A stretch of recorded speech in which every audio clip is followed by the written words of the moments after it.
The following was recorded in front of a live studio audience at the Studio 21 Podcast Cafe. This is the United Podcast Network. The following program is closed captioned for the thinking impaired. By tomorrow, I will rule the world! You think he's gone? He's not gone. That's the whole point. He's never gone. Is this some radical new therapy? You see? Well, I must have not been paying attention Live? when you were just talking to me. This is the live stream. Do you think that you could repeat the question? Yeah. And I listen more attentively. There must have been something in all of that nothing that wasn't quite so easy to see. And I must have missed something when you were just talking to me. Alrighty. Hey, how you guys doing? I'm Tom Duggan here on the Paying Attention podcast. We were hoping to have some numbers today for our April ratings, but Dave is on vacation in the Dominican, and it's a good thing he didn't bring me with him. What is that? Sorry, we got a little distraction here. So I'm a little disappointed that he didn't bring me, but if he had brought me to the Dominican, I wouldn't have come back. So I think that may explain why he didn't bring you. that's probably why he didn't bring me. Because you get me out of this environment for even like 5 minutes, and my body's going to be like, oh, this is what a normal life looks like? Yeah, you don't want to go back to what you were doing. Are you going to be the kind of person who all of a sudden just picks up and moves to Florida for the rest of At your some life? point, yeah, maybe. Yeah? I actually Okay. did that once before. I moved to Davie, Florida, and I was there for about almost a year. And then I moved to Opelika, Alabama, and I was there for another year. And Where is Davie, Florida? Never heard of it. It's about 5 minutes west of Hollywood Beach. Oh, on the East Coast. Okay. Yeah. And it was great. I actually really loved it. It was very difficult to get used to the fact that everything is a one-story and everything is square and flat. Yes. Right? There's no such thing as like a 2-story, 3-story. You never have to use your emergency brake. Everything is flat. But other than that, I actually enjoyed it. I used to get up every single morning, drive to Hollywood Beach or Dania Beach, and watch the sun come up, watch the cranes come down and scoop the fish out of the water, and just sit there and completely marvel at how beautiful it was. And then I had to come back. Grandpa had a stroke. I had to come back here to take care of Grandpa. I never went back down. But I loved it. And you're right. At some point, if I ever leave this environment, the chaos that is my 18-hour work days, you're probably never going to see me again. Because once I'm out of it and I actually start to feel like a normal person and get to relax and do stuff for me, I'm going to be like, yeah, why would I go back to that? I lived in Tampa for 5 years. Did you really? Yeah. What did you do down there? Oh, I went to School? I finished school down there. I sort of went from college to college when I was younger. Just I had wanderlust when I was younger. I ended up in Florida, stayed there for 5 years, then finally came back. And I before that I lived in California, so I've lived on Really? the two supposedly See, it doesn't best seem like places you in the country. California would work very well. Los Angeles, California. Yeah. So I lived in North Hollywood for a couple of years. No kidding. Yeah. And you didn't get Absolutely. discovered or anything? And I tried. You did. Yeah, probably. I didn't try hard, but I tried. you were probably singing that friggin' unicorn song. That song I did not sing. No. All right. Because that'll kill anybody's right. career. All right. So, hey, you're listening to the Paying Attention podcast. If you're watching us on YouTube or you're listening to us on, what's the laundry list, Jonathan? We've iHeartRadio. got iTunes, iHeartRadio, Podbean, Spreaker. There's a whole host of them. There's a whole bunch There's of about stuff. 30. Google Play. Yeah, there's about 30 of them. Excuse me. So if you're listening on one of those, welcome. So, we normally do. And if you're listening live, welcome. Yes. So, we normally do a show about. Oh, excuse me. Choking to death. I'm trying to get over a cold, and it's awful. Smoking and lung cancer. We usually do a show. Well, maybe we should do a show about that, actually. No, thank you. No? All right. I'm going to need a minute. All right, so let me sing a song as Tom is coughing What his, is the his head unicorn off. song that he was referring to? Because I'm not familiar with that The one. Unicorn song is an old Irish tune. If you heard it, you'd know it. Tom, how would you explain the Unicorn song? It's an Irish fable song Yeah. about why you never see any unicorns today. It's about Noah's Ark. Gotcha. And Noah called all the animals, but the unicorns were too busy playing. Yeah, so and they I kept forgot. ignoring Noah. And then eventually, at the end, it's suicidal, depressing. thinking about those poor unicorns watching the Noah's Ark drifting away. And that's it. And that's it. That's why you They never missed see the boat, unicorns literally. every day. Thank you. They literally missed the boat. And that's what the song is about. The cough is a very interesting sound, isn't it, Tom? Yeah, it's great on radio. Isn't it? Well, it's interesting live, too. You know what's very interesting? The sneeze. Ever see a baby sneeze? Wow. There's nothing more interesting than a baby sneeze. You know what I'm talking about? I'm familiar. I would like to see it slowed down in slow motion so you can watch their jowls just shake. Yeah. And all the tiny liquid pellets coming out of their mouth. Yes. Wow, we'll get to the show sooner or later. What show? This one. So normally we talk politics, we talk about news, we talk about local events. We expose people for who they are. We do. We get sued for it, too. But today we want to do something a little different. A few years ago, we did a show when we were on CAP about relationships. And it turned out to be one of our best shows ever. Partly because we were taking phone calls, and my ex-girlfriends were calling and going, that's not true, because when we were together, that's not. So it became, like, really funny. But Paul and I had a really great discussion about it, and we've been kind of talking about this. And thought maybe today we'd do a lighthearted show about relationships. So, Paul, you're married now, right? And we were talking about this before we went on the air. Yes.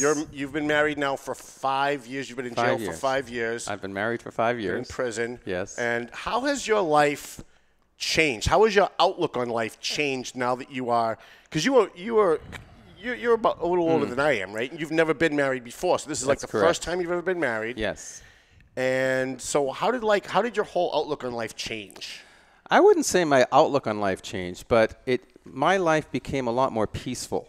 Peaceful? Yes. See, this is not an answer I've ever heard from anybody that's ever gotten married. So please enlighten us. No question about it.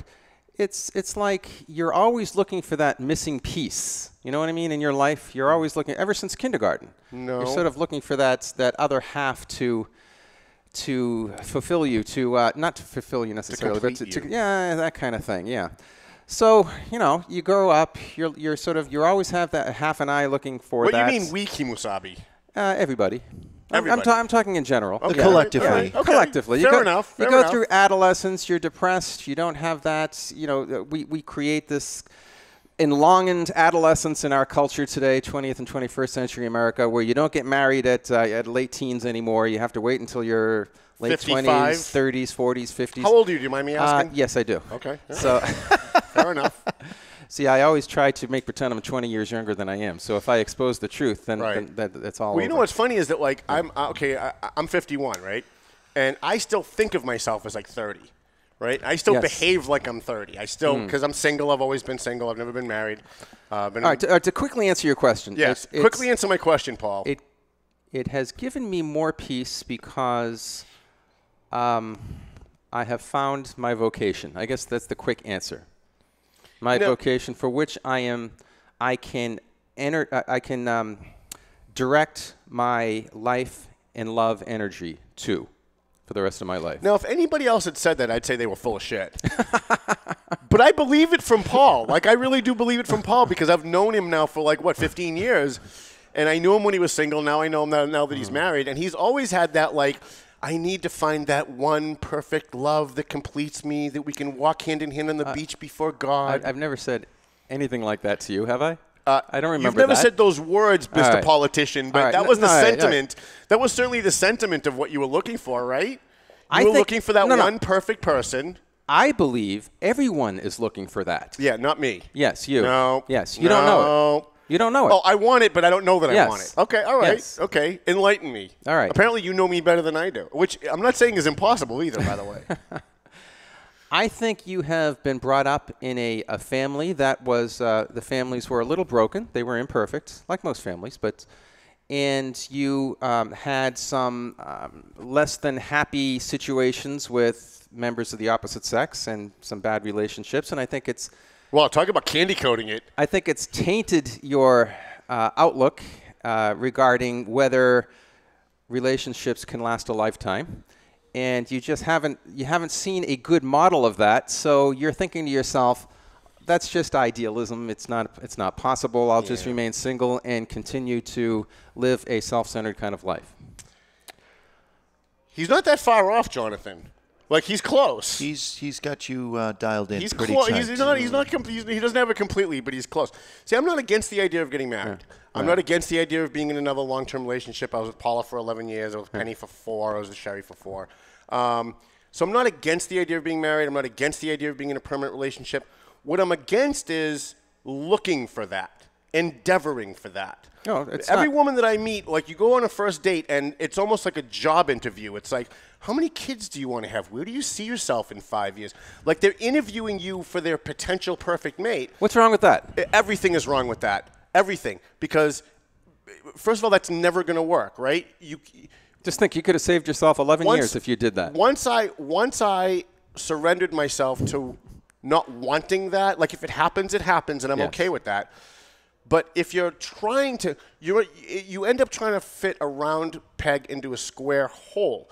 And I would rather just sit with someone and just learn about them and just find out who they are and find out what makes them tick. I don't want to. I never go on a date thinking, is this the person I'm going to marry? I've had women go on dates with me though. Admit later on that when they go on first dates, that's what they're looking for. They want to know, like, on a first date, oh, geez, he did that one thing that I really don't like. I could never marry him. And then they're looking at their watch the rest of the night. It's like, well, then just please leave. Women today have been conditioned and brought up in a sexual revolution world in which their antenna is very high, thinking to themselves, does this guy want to use me? Or is he open to really caring about me? Right. Well, here's the answer. That's what they're caring. That's what they're thinking. They don't need to do any of that. He wants to use you. That's the answer. You don't need to study it. You don't need antennas for that. 99% of the guys out there really just want to use you. And then if it works out, they're okay with it.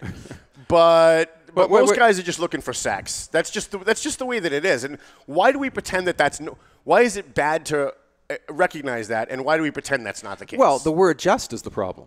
I mean, every relationship that ends up in marriage ends up with as a sexual relationship. So there's no problem with that. The question is that all you want? Right. And when you find something better, will you go to that? And, while you have this, will you be looking for others? Right. Also, that kind of thing is the right. I guess. The way that you're looking at me is funny. I have no idea. So do you think it's I think she's already decided she definitely does not want in on this discussion. She doesn't have to ask any questions. Do you think that the world of social media and the world of instant gratification, where the very people listening to our podcast, if they don't like a section, they can skip ahead, or if they want to listen to it again, they can rewind it immediately. When we grew up, TV was live. Some of us later in life ended up with a VCR, and it was a big deal because you could fast forward through commercials. That was exciting, yeah. Mm-hmm. But now it's instant. With your DVR, you can lightning fast get through the commercials. You can get exactly what you want, when you want, and how you want it. Do you think that people are transitioning that into their relationship, or at least attempting to? Well, we're in an ADD culture. I think that's part of it. We're in an ADD culture, and I've noticed, like, because I date a lot. I'm a single guy, and I do what I do, and there's a lot of times where, like, I'm on a date with somebody, and like they'll ask me something about myself, and I'll give an answer that it's clearly they're not happy with the answer, or it wasn't the answer that they were expecting. And then, like I said, they're looking at their watch the rest of their they're looking to get out of the date. It's like, which is why lunch dates are great, because lunch dates. We were talking about this on Facebook last night. Lunch dates are great because there's no expectation. Everybody knows, everybody has something to do after, right? So there's no expectation he's going to walk me home, he's going to kiss me goodnight. There's none of that. It's just kind of get to know each other. And I think it's important. I think it's far more important if you're single and you're dating. Yeah. To sit down with somebody in a non-threatening environment without any expectations afterwards and just kind of like get to know each other. Just talk. Yes. Find out what each other's about, check each other's body language. For what end? For no end. No, there's an end. No, there's an end for everything. No end. No, see, that's what every action has an end. That's where single people get it wrong. No, I'm just talking about every action has an end. You're sitting here for what end? To communicate what you want to other people. I'm only here to annoy you. That's why I come here. So the question is, for what end do you want to get to know this woman? Well, you want to get to listen. I love people. Okay. So you want to make a friend. How did he buy that, Jonathan? I don't know. Like, he's known me for 15 years. I was waiting for him to fall off his chair. That was a total setup, and you fell for it. No, I guess I wasn't listening close enough. I guess you weren't. To what end? I don't think there always has to be an end. In fact, I think it's better if there's no end. Sometimes it's good to get to know people. I've dated a lot of women, one date, and it's never worked out. But then you run into them somewhere else, right? Like I drive around and I chase police calls in Lawrence for the paper and for the live podcast. We go to murders, we go to fires, and I've dated 5 different women who work at Lawrence General Hospital. Okay. All right, so 3 of them we went on one date and it didn't work. Another one I went on 3 or 4 dates and it kind of didn't work, and we stayed friends, right? And then one I dated for a lot longer. And then we just kind of went our separate ways because our personalities were different. But we stayed friends, right? Yeah. So now there's a shooting in Lawrence 2 nights ago. A guy got killed, right? We were right there. We got the video. We've got everything, right? And we didn't know he was dead because they were doing CPR on him at the scene. They were doing CPR all the way into the ambulance and in the ambulance to the hospital. We drove to the hospital. They're still doing CPR when they're pulling him out of the ambulance. And now we're just waiting to find out, like, did the guy die or didn't he die? Is this a murder investigation or just a shooting investigation? All 5 of the women that I had previously dated, and when I say date, like we went on 1 or 2 dates, they're all texting me, giving me information about what's going on because we're still friends. We're networked now, and we're just kind of helping each other. I never could understand people who date other people. You like each other, you get along, but then the relationship doesn't work out and you never talk to each other again. I hate that because it's almost like it was a waste. It was a waste of time. But if you can if you stay friendly with each other, there's always things that you can do to help each other out. And I've had ex-girlfriends call me. Well, then let me ask you this. I think you're onto something very important. Really? Yes. How often does that happen? How do you maintain, or what do you do with? What is the trick in remaining truly friendly without any hard or hurt feelings? It's the breakup. Okay, it's how you break up. Yes. Okay, so how do you do it then? No hostility, right? All right. So All right. when Paula and I broke up, it was probably the most brutal breakup in the history of mankind. All right. Right? We broke up 8 years ago, February. Last week, for the first time ever, she's coming out of the post office, and she said hello to me. First time. Like, I used to see her all the time, and I'd say hi. She wouldn't even say hi. Last week or the week before, because my time frames are always off, she said hi. So I said hi, and we chatted a little bit. We agreed, hey, maybe we should just go for coffee and just kind of catch up. Really? Right? So, like, for the first time in 8 years, right? Because that was a brutal, brutal breakup. None of my other breakups were like that. When Penny and I broke up, we just kind of, we were together for 3 years. She came to me and said, I just don't think this is working. Our schedules don't work. We don't get to see each other that much. We both kind of want different things out of life. And I still like you. I still love you. I still, if you ever need anything, let me know. But I don't think I want to be in a relationship anymore. And I agreed because it was something that I was kind of putting off for a while anyway. I kind of felt the same way, but I was trying to make it work. If she called me tomorrow and said, look, I'm in Connecticut, my car's broken down, and I've got nobody else to call, I'd get in my car and go get her. There was no animosity with you and Penny? I thought there was. I think she may have some animosity toward me. Okay. But I have no animosity. And most of the women, when we go out and it doesn't work, there isn't really even a breakup. It's just kind of like we kind of just stop calling each other. It just kind of fades. All right. But That's I think good. if you can make make a concerted, to answer your question, if you can make a concerted effort to not be hostile during a breakup, no matter how angry you might be, no matter what has transpired, you just kind of want to. It's kind of like when you get a job, right? Say you had a job for 5 years and you want to quit. You don't want to go out throwing everybody the finger because that could come out to haunt you later on somewhere down the line, right? Because I believe in karma. I could totally see Paul walking out, both guns blazing. Right? And I think it's the same thing with relationships. If you can do it in a way that it's not hostile and you don't leave with hostile feelings, 9 times out of 10. All right. Hostility can be broken up into 2 categories, anger and hurt. Yes. All right? Think about that. Yes. Are you only talking about anger here? Yes. All right. What about all that hurt that you were... You can't avoid hurt. I know. You were with Penny for what? Would you say 11 years? No, I was Paula 11 years. I'm sorry, Paula 11 years. So even 3 years, even 3 months sometimes. Right. You become emotionally and rather, psychologically at least semi-bonded to the person in a certain way.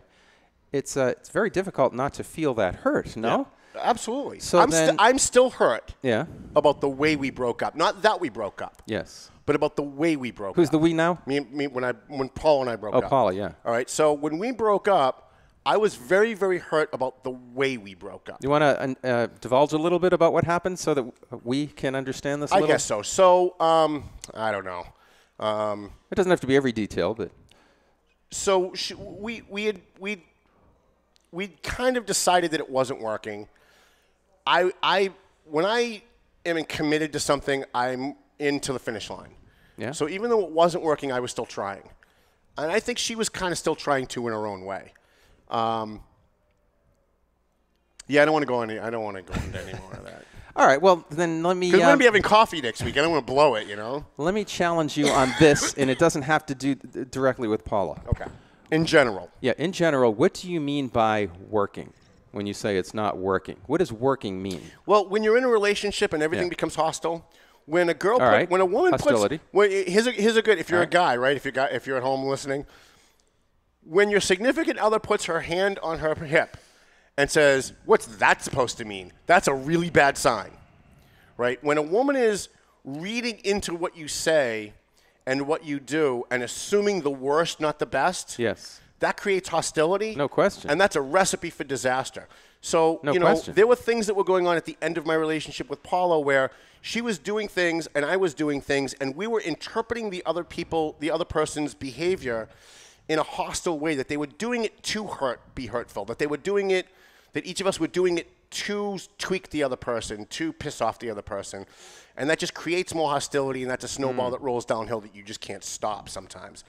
I think I would love to have broken up differently, because we always said when Paul and I first got together that because we were such great friends, like it was such a great relationship for 10 years, and we always said, look, if we ever break up, we've got to remain friends, because we have just so much fun together. She was a lawyer, she was politically involved, I'm politically involved, and it worked. It really worked for a long time. And we always promised each other that if and when we ever broke up, that we would never not talk to each other.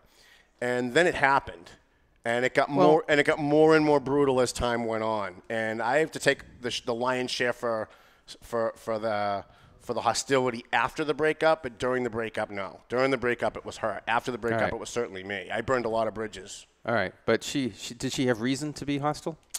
I think she believed she had reason to be hostile. Okay. There was some unfaithfulness going on, not on my part. And I moved out, and 2 days later went back to the house to get some stuff, and there was a new guy sitting in my chair eating dinner with my kids, as if ever watch soap operas and a character, an actor dies? Yes. And another guy takes his place, and they say, the part of Jim Smith is now being played. But that's what I felt like. I walked in and saw a guy sitting there, and I went, the part of Tom Duggan is now being played by Rini Archibald. I'm like, wait, what? What the hell is this? I've been gone for 2 days. So I don't think – I think during the breakup and after the breakup is when most of the hurt and most of the problems occur. And it does affect your next couple of relationships. I mean, I dated Penny almost right away after that. And I think one of the reasons Penny and I didn't work out is because I dated her too soon after I broke up with Paula. And there was always that shadow of Paula and the girls in the background of the relationship. And I think it affected the relationship to the point where it just couldn't work. All right, but Penny it's time. Penny and I broke up, and it was a great breakup. We just kind of agreed that it wasn't working. And then, she had that little incident that she had where her lungs collapsed coming back from Hawaii. I went to visit her in the hospital. I brought her food. We went out for lunch a couple of times when she got out of the hospital. Everything was fine. Yeah. Until she got a new boyfriend. And then suddenly I was an asshole, and I was blocked on Facebook, and everything I did was wrong. And she totally saw everything in our relationship in a totally different light. And then that's where the hostility on her end came.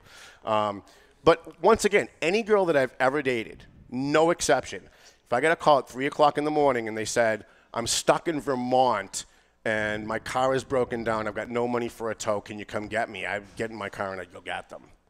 Okay. Here's the question. We have to get back to the idea of end. All right. Isn't it obvious? All right, no, let me put it this way. Isn't it inevitable that there is going to be a sour breakup if you remain dating somebody for 11 years without it going past that? I don't understand the question, Paul. What is the Paula, when she broke up with you and dated this other guy, was married to him within a couple of years. No, it was a different guy. So we broke up. Right. And within 2 days, she was seeing someone else. Right. And a year later, she married a different guy. Okay, right? all right. So when Paula and I were together, she asked me to marry her twice. I said no twice. Yeah. Isn't it obvious what she was looking for? Yeah, she wanted to be married. Okay. She didn't want to be married to me. She wanted to be married. And the proof is, a year after we broke up, she was married to some other guy. So because you didn't marry her. But again, she didn't want to be married to me. She just wanted to be married. Then why was she dating you for 11 years exclusively if she didn't want to be married to you but wanted to be married? I don't know, but the proof is a year after we broke up, she married another guy. Well, she could have been married to you. That could have been an option. You just weren't into it. So she wanted to be married. You weren't willing to deliver the goods. Tom is denying that. Yeah, Hello? Tom's denying that. What am I denying? Is this on? Yeah, It's you're on. right. Okay. What am I denying? You're denying what he just said. That, Yes, I'm denying what you said, whatever it was. That she could be married to you, but you could have been rejected the it. guy. She wasn't omitting you from her life as far as a possibility for being married. She wanted to be married. You weren't willing to deliver the goods. Therefore, she had to move on. I wasn't willing to deliver the goods because she didn't want to be married to me. She go again. wanted to be married. So, And in other words, she was looking for a husband for 11 years while she was Yes. dating you. Yes, and she was hoping that it would be me. Oh. But if she really loved me and really wanted to marry me, Yes. after we broke up, some time would have gone by and we would have found a way to reconcile and make it work.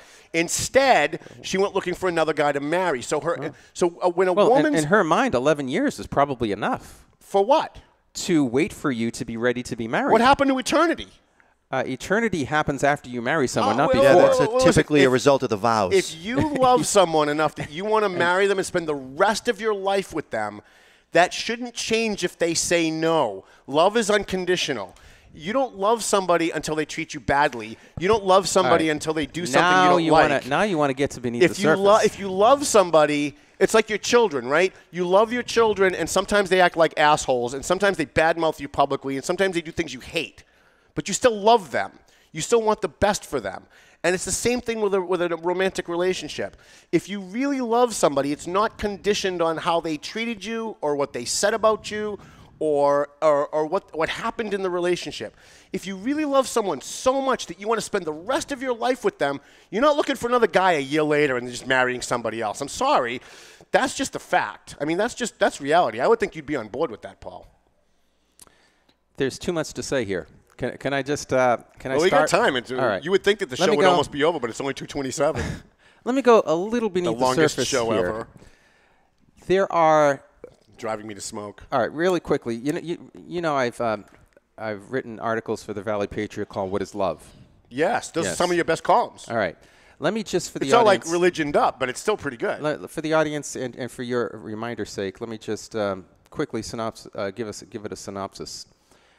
We are at a great disadvantage with the English language because we only have one word for love. We can love our mother, we can love our car, we can love the color If red. you're going into this agape crap, I'm just going to take a break. We can love our dog, etc. And that's exactly what I'm going into. There are, Of course he is. in the ancient Greek, It's another $5, Jonathan. Go ahead. there are actually three kinds of love, and I think there are three basic categories of love, three different kinds of love, which is, to use the Greek words, eros, philia, and agape. Right. Eros is what? You want to take a guess? What kind of love is eros, Tom? Sexual. Yeah, it includes sexual. It's an attraction kind of love, Right. It's a need kind of love. I'm looking to fill my need. I'm attracted to this. I want it for me. Right. That's eros kind of love. Well, that's a selfish love. It's a self-centered love, but it can be okay. And here's the trick. If your relationship... He's already lost me, but hopefully the audience is still with Well, him. agape is the other kind of love, which is sort of the opposite. It's a selfless, sacrificial kind of love. Is love conditional? No, that's just what I was All to right, say. well, that's my point. Agape love Yes. is unconditional love. Right. Eros love is conditional love. Right. So if your relationship is based on eros, without it quickly or rather quickly evolving into agape, it's Right. going to be selfishness and abuse involved in it. I still love every woman that I've ever loved. With an agape kind of love. Yes. All right. Good. So Because it you- was real. The ones that were real. So if you if will it's do- real, time's not going to change it, and circumstances aren't going to change it. You may not be able to be together. Maybe the circumstances you can't be together. Maybe the relationship didn't work, so you can't be together. But if you loved them at some point, if you fell in love with them or you loved them, you're always going to love them because that's what love is. Love is this pure, irrational, illogical emotion. I don't agree with that. That's eros. That you feel. That's eros. I can't believe these words are coming out of your mouth. Well, it's just what it is. I did not see this coming. Selfless sacrificial love is chosen. It's a freely chosen love. I am committed to your good despite the sacrifice it does for me. You can't choose. You can't choose to love somebody. No, I'm just saying. And you certainly can't choose not to love Of course somebody. you can. No, Of course you really can. can't. I don't believe that for 1 minute. What does it mean to love your neighbor? To care about his good, Well, right? I mean, I That's think chosen. When you say you love your neighbor, you don't really love your neighbor. Yes, you You're do. using the word love, but you don't really love. You might care about them. You might hope for the best for them. You That's don't love the highest them. kind of love because it's personally chosen. I couldn't give two shits if my neighbor. I mean, seriously, I don't care what my neighbors do. I hope the best for them. Yes, you do. But I don't care. I don't have a love for them. I don't love my neighbor. In fact, I don't even love humanity at this point. Kanye would be very disappointed in you, Tom Duggan. I know. I'm not a big Kanye fan, so that's okay. But you don't have to be attracted to your neighbor in order to love your neighbor. Yeah. But again, I think you're using the word love incorrectly. I'm using the freely chosen love. The commitment to the good of the other is agape. The attraction kind of love is the eros. That's all I'm saying. Distinguish between those. If I meet someone tomorrow, and we spend some time together, and I find myself loving them. Okay. That's not going to change if they steal from me, if they lie to me, if they cheat on me, if they go out and they badmouth me on Facebook, if they sabotage my business. I might hate all of those things that they did, but it doesn't mean I hate them. Okay. And it doesn't mean I stop loving them any more than if your child goes out and steals your car, right? Yeah. And crashes it, and they're drunk, and then they tell the cop you said it was okay. Okay, so you still love your child. So it's you still care about their good. Yes. You still care about them. Okay. Yes. Therefore, what? And it's not conditional. Marital love is different than simple agape love because you can still love somebody who got married to somebody else. You can care about their good. Even though you care, and part of that caring about their good is hoping that they have a good marriage with that other person.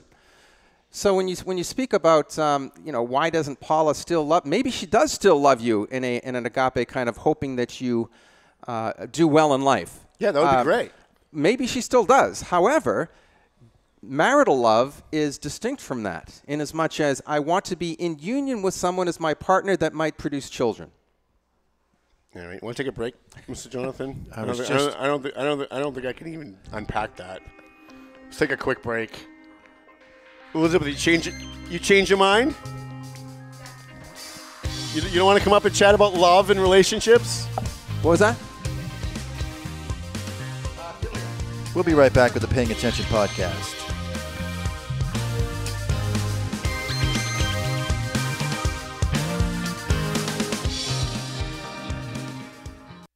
Let's thank our sponsors. We want to thank Fred the Barber on South Broadway in Lawrence. A $15 haircut. You can't beat that.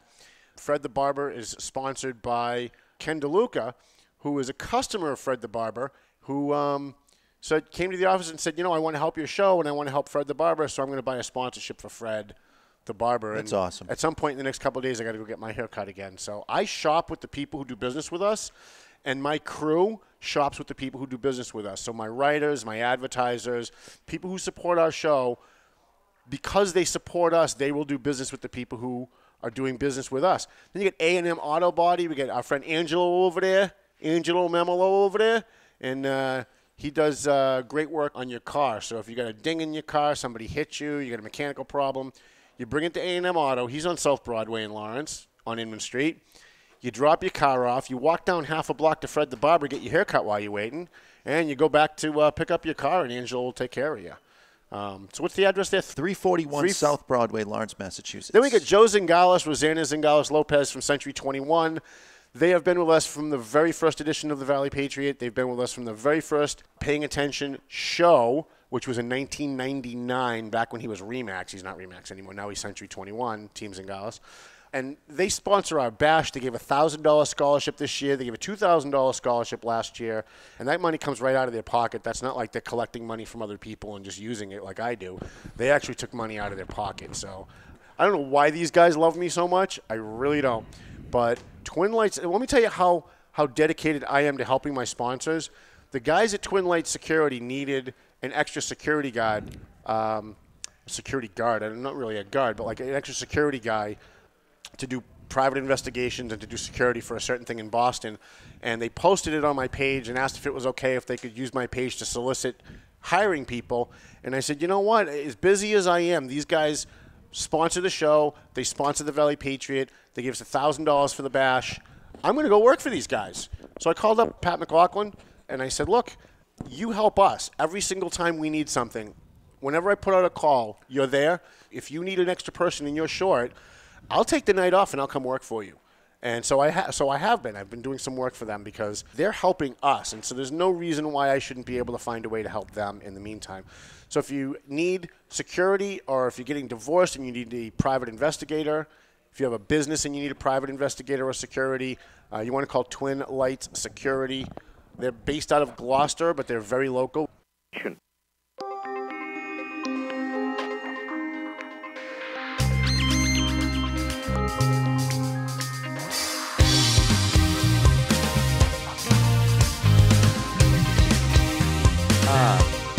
Alrighty. It's great to have a one-man audience, isn't it? Yeah. I want to thank our studio audience, Yes. Elizabeth. She is the crowd. Here on the Paying Attention podcast. Thank you so Thank much you. for listening. Thank you to our sponsors, too.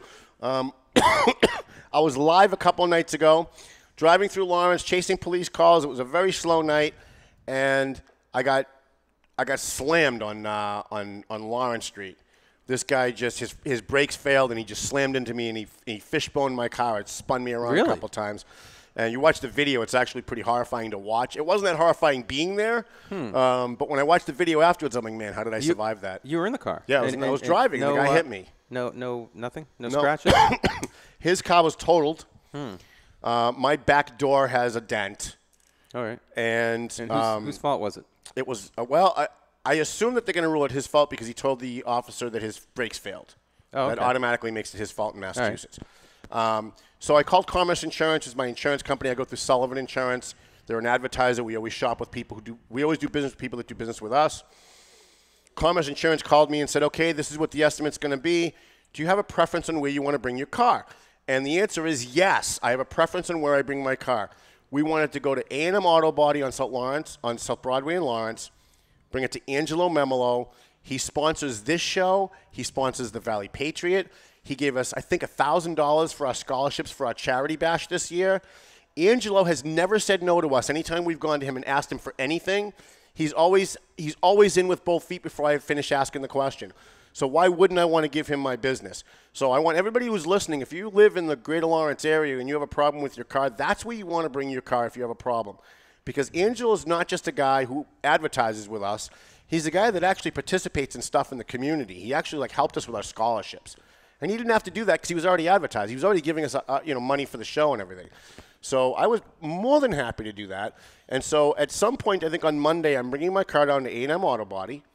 And 2 blocks away from A&M Auto Body is Fred the Barber, who also sponsors the show. Fred the Barber. So I'm going to drop off my car. I'm going to walk down 2 blocks to Fred the Barber, get my hair cut, and then I'm going to go back and pick up my car. Cool. Is he near Joe the Plumber, or is that another state? No, I think he's in Ohio. Okay. Right. Fred the Barber. So we were talking about relationships before the break. And our one-man crowd wanted me to elaborate on the 3 kinds of love that I started. So basically, the 3 kinds of love are eros, philia, and agape. Eros relates to an attraction, need kind of love.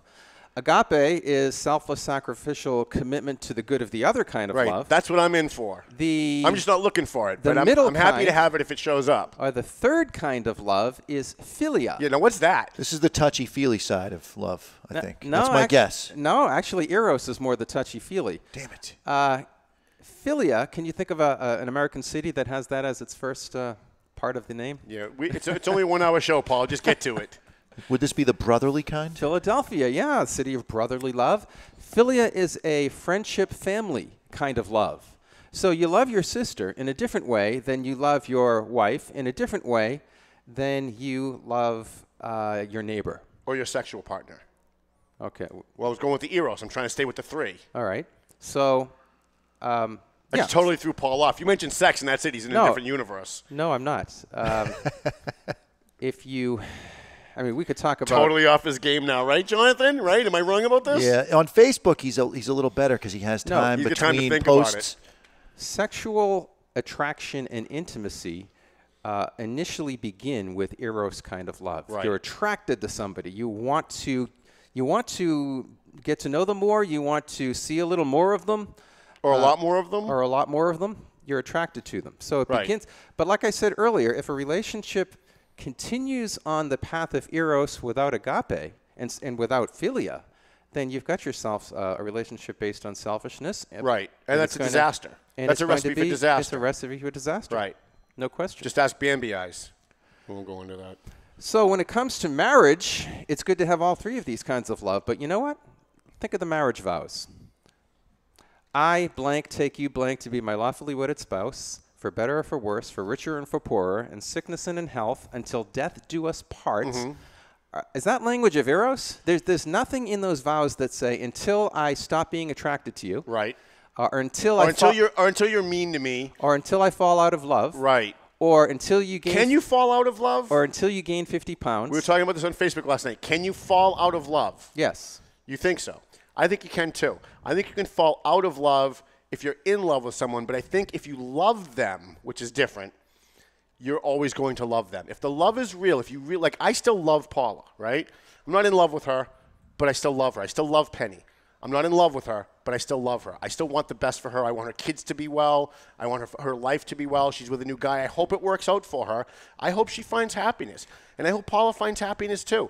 I still love them and I want the best for them. I'm not in love with them anymore. So I agree with you, Paul. Well, I think you could fall out of love, but that doesn't mean you stop loving them. And I think most people confuse that. They think, I'm not in love with them anymore, therefore I don't love them. And that's the difference between eros and agape. But you're right. Just think about the term itself. Fall in love. Right. What happens? You don't choose it. You fall. Right. It's almost like involuntary. I still don't think you can choose to love someone. But wait a minute. This notion of being in love, yes. it really is involuntary. It happens. Of course it is. It happens to you. Right. It wells up within you. Right.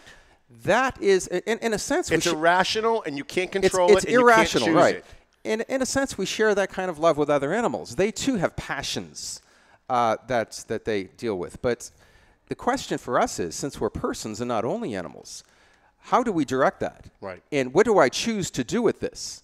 And do I choose for to channel it for the good of the other? And that's where you take eros and you channel it through agape. Excellent. Well, that's the end of the show. Thanks for coming, everybody. Anyway, but I agree with you that being in love and loving somebody are different. And I think in our culture today, and for the past 50 or so years, we've way overemphasized the emotional notion of love. What do you being do? In love. What do you do? This happened to me in a recent relationship. What do you do when you're dating somebody and you've only been dating them for a short period of time and they say, I love you?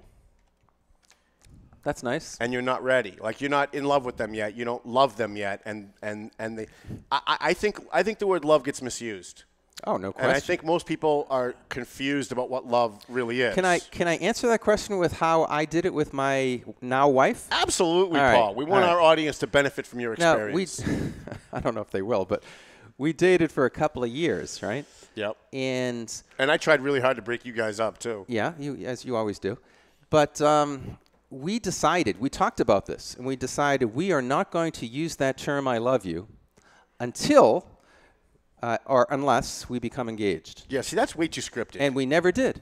Yeah, that's way too scripted. It's not way too scripted because you're right in saying that if somebody says, I love you, what exactly does that mean? Does it put pressure on the other one? Yeah, it does. And what exactly does it mean? On our third date, Penny told me she loved me. And then if you don't say it back, oh, man, are you in trouble.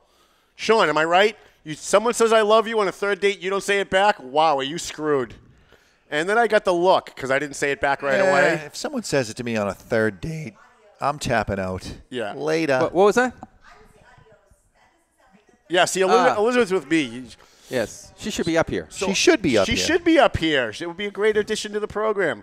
She won't come up, though. Yeah. No, she won't come up. All right, that's for you. So Penny said I love you. Maybe it was a third or fourth date. I didn't say it back. Okay. And then I got the look. Yes. And maybe about a week later, she slipped it in again. And I knew the second time she said it, she was saying it to see what my reaction was going to be. And we had a long talk about it. I didn't say it back. The third time, I think she waited like a month or two after that, and I just succumbed. You succumbed to the pressure. I did. But that's why they do it. That's why women do that, right? It's the pressure of, But see, this was another relationship, and I don't want to badmouth Penny. She's wonderful. Yes. But there was at one point in the relationship, shortly before we broke up, where she was talking about us buying a house together. And I was like, yeah, I don't know that that's even a discussion we should be having, which horrified her.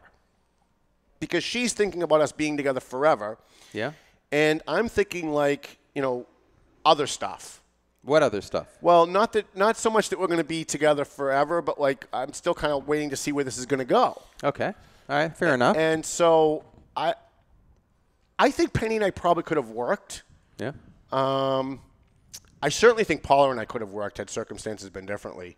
But I think about a month after we were talking, she was talking about buying a house together. Yeah. She was breaking up with me.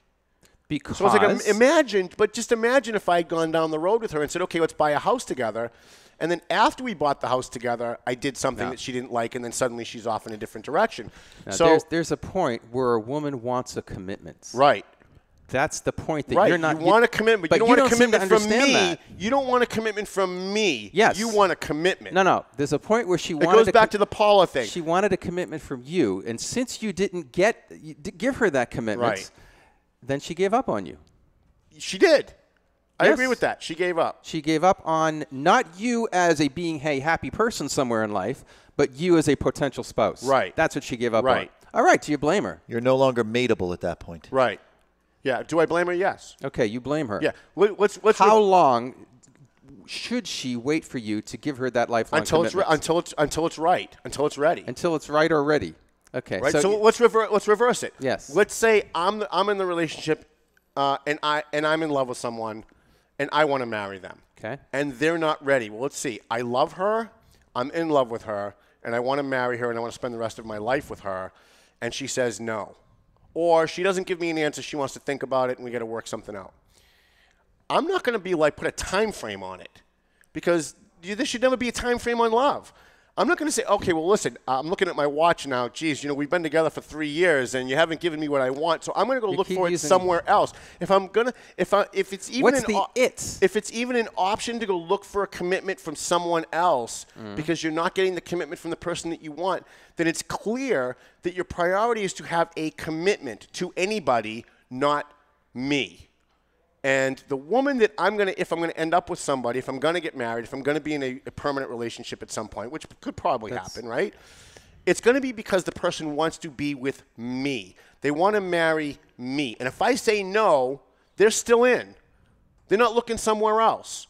So if I'm with, let's say the redhead, right? Let's say the redhead decides she wants to come back and we fall in love, and Tell me when I can say where you're wrong. all right. In a second, I'm sure. All right. So let's say the redhead comes back, I fall in love with her, I ask her to marry me, she says no. Okay.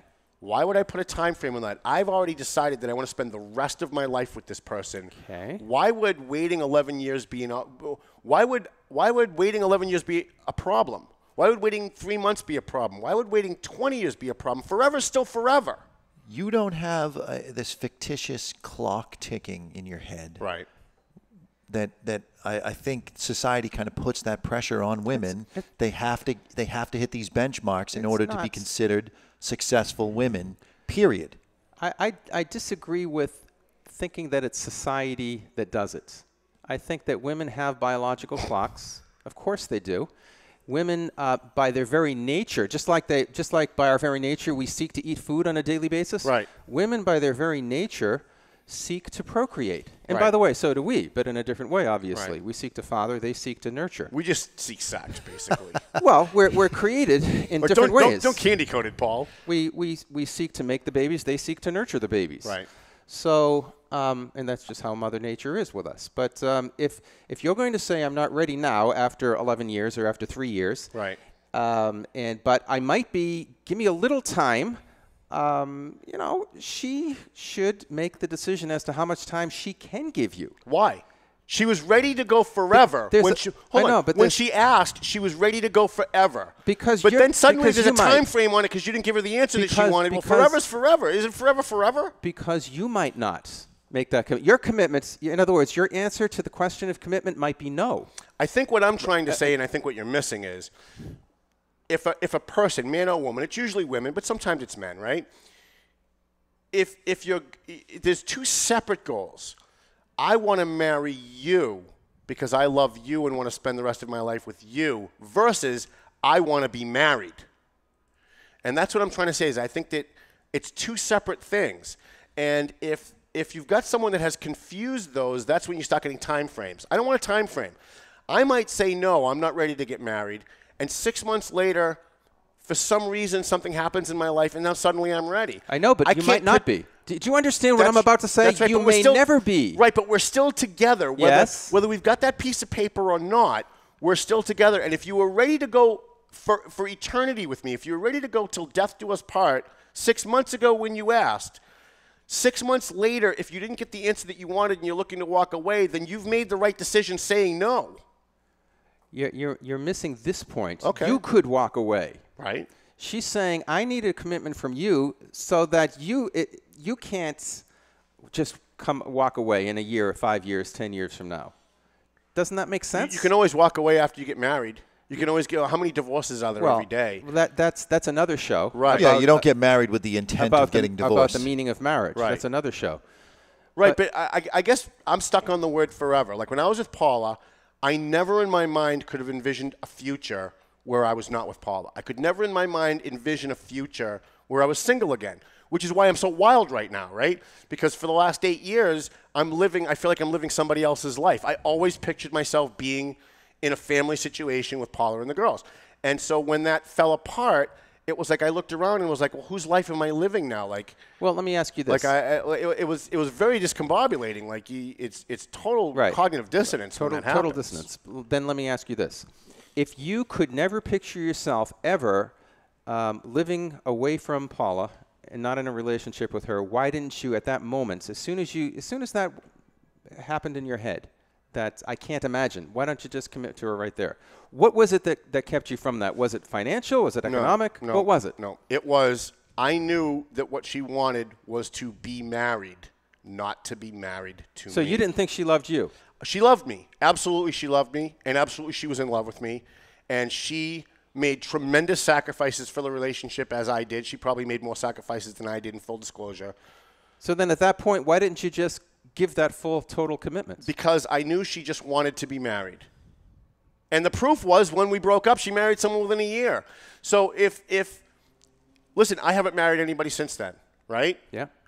I actually thought for the first 5 years after we broke up that at some point, Paula's going to come around, right? It was just an idiotic, stupid thing that I had in my head that apparently proved to be wrong. Even after she married that other guy, I thought, you know what, it's probably not going to work, and eventually she'll come back. Because I know she loved me, and I know she was in love with me, and I certainly loved her. It took me 5 years after we broke up for me to actually start coming to terms with the fact that, you know, that's probably never going to happen. And it's probably never going to happen because she didn't want to marry me. She wanted to be married. Her goal was marriage, and it didn't matter who that marriage was to. She wanted marriage. Okay, and that's okay. here's Listen, another way and by of the way, saying it. I'm not deriding that, by the way. If that's what you're looking for in life and you're honest about that, that's great, and you should seek that, and you should go for what makes you happy. But I want to be with someone who wants to marry me. And if I say no to the marriage proposal, they're still in. They're not looking for somebody else. They still want to be with me forever, even if they don't have that piece of paper that says we're committed. Even if they can't be with you forever, they should just forget about their own life? What do you mean? If they can't be with you forever. Well, you turned her down at that point. Yeah, if you won't give her... Yeah, but I didn't break up with her. I just said no. Yeah, but if you won't give a permanent commitment, then she has a moral obligation to herself to continue to date you forever and never be married and never have your children? I don't understand what part of this you're missing. If someone asks you to marry them, they're ready to be with you forever regardless of the conditions. But if you say no, how did that love and emotion and commitment to be with me forever change? How did that change that? If you've changed that by saying no, that means it wasn't real. It means it wasn't real. No, she didn't really want to marry me. I don't understand. It means how are you not getting this? We've been talking about this for an hour, and we're still going back and forth. Yeah, and see, while you think I'm not getting it, I'm relatively sure you're not. Listen, and I'm open to the possibility. I already have that in the show notes that he's not getting. Thank you. If I don't give a Sean the commitment, barista's with me. even if I have great, incredible, heartfelt feelings for a woman, and if I say, you know, will you marry me? And she says, no, I don't want to marry you. I'm not going to just say, okay, I'm not going to marry anyone else because I have great feelings for you. And even if you end up in a year from now finding somebody and marrying them, I'm still not going to marry somebody else because I have great feelings for you. You're making a woman an idol. You're making them a god. No, I think that if you love someone Rather than a spouse. if you love someone so much that you're ready to change your entire life to be with them forever until death do you part, if the person says no, that shouldn't change those feelings or those wants. No, because you're asking someone to take the next step with you. You're asking the person to go deeper into the relationship with you, which is what would help cement the forever. Right. So when this girl asked you to marry her, she's saying to you, would you like to take our relationship to a deeper level? You say no, and you're expecting that she's going to go to the deeper place by herself. That doesn't work that way. You got to hold hands and both jump into the pool, or she's going to have to jump in someone else's pool. By the way, my audience is with Paul. I'm getting all these comments on Facebook. They're all with Paul.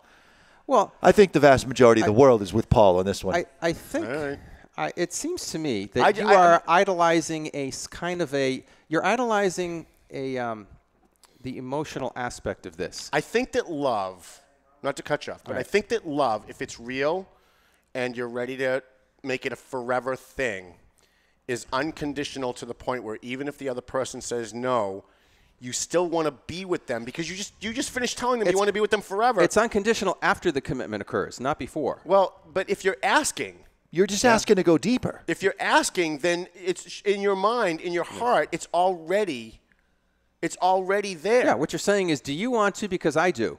Right. That's what you're saying. And then Now, you if the say no, and then you say no, they go off and they marry someone else. So how permanent was that? Well, I don't think they just go off and marry somebody else. I think In a year? They're heartbroken, of course. I don't know. You're talking about Paula in a year. I don't know how she did it. Apparently, she started to disengage her heart probably at the end of your relationship. That's a kind way to put it. Maybe a whole year before your relationship ended. That's true. Yeah, it was that last year. So we were already broken up a year before we actually broke up. That's looking back on it. That's definitely true. See, if I can just step back over here for a second, Right, and give this a bigger perspective. I think we need to ask ourselves why we get our hearts so involved with another person if there isn't a permanent commitment, because it's going to do damage to us. There's so many people walking around with shattered hearts, low self-esteem, and everything else that goes with that, the psychological problems that people have, because of the quote-unquote relationship culture that we live in today. I think we should go back to courting. Well, that's what I'm doing. I'm dating. Yeah, I think I'm just dating people and seeing what happens. Right. And I also believe in karma. I don't think that you can go into a dating situation wanting to get married. If you're dating someone because you want to get married, that's a recipe for disaster. You should be dating people. See, I disagree and with bringing that. people into your network so that the universe can give you that one person that's going to be your perfect person. Yeah. Do you pray to the universe a lot? Do I pray to the universe a lot? Yeah. Sometimes. Yeah. Okay. Dear universe, please give me the. I'm not exactly sure what that was supposed to mean, but I'm playing along. I think it's funny. Well, whether you call it God, whether you call it the universe, whether you call it karma, I really believe that, if there's someone out there for you, the universe is going to make it happen. How many people get married because they get into a car accident? Well, and the woman in the other here's another car, way they of seeing exchange it. phone numbers. No Next thing you know, question. 3 years later, No question. The universe made that happen. You didn't try to make it happen. The universe made it happen. It's not either or. Can we go an extra hour today? That would be great. I do think that if you're living your life and you're not just sulking at home watching soap operas, if you're living your life the way you're supposed to be living it, I do think you will find somebody to marry. There's no question about it. So I agree with that. live your life. Right. However, if you're going to start dating or courting somebody, what is the end for which you're doing that? Is it just to see if they're a nice person so that I can say that I knew them one day? It's to meet new people. It's to maybe make new friends and maybe even get a girlfriend and maybe get married. But I think if you go into it with the goal, and then I think maybe the word goal is what I'm looking for. If you go into it with the goal of I'm looking for a mate, I'm looking for a permanent relationship, then I just think you're starting off wrong. But you you're setting are yourself looking up for that. No. That's how No, we're I'm not. No, That's I'm how not. well that's how we as the All right, human then race don't- are programmed. Then you'll never get married if you're not looking for that. And Why that's- not? And you don't have to get married. I'm not saying marriage is necessary. But if you're not looking for something, then you won't find it. I disagree. Or at least you won't choose it. You might find it, but you won't choose it if you don't want it. I'm not against marriage. I'm not against a permanent relationship. I'm not against relationships in general, but I'm not looking for it. So when I go on a date with someone, I just want to get to know who they are. And maybe if we get a second date or a third date, then we can start thinking about whether or not there's a, well, maybe. Yeah, that's what you would like to happen. Maybe.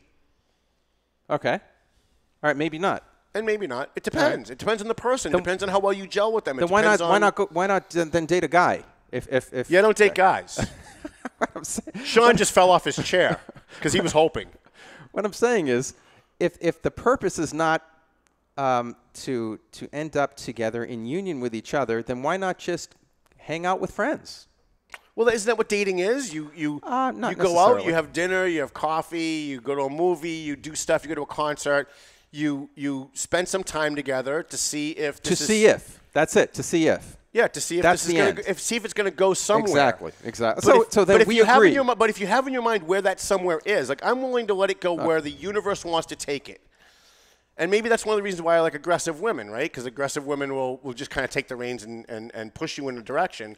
Yeah, I kind of like that. You don't see life as having a natural order of having being a child, growing up, getting married, having children, and having grandchildren, and then dying. You don't see a natural order involved in life.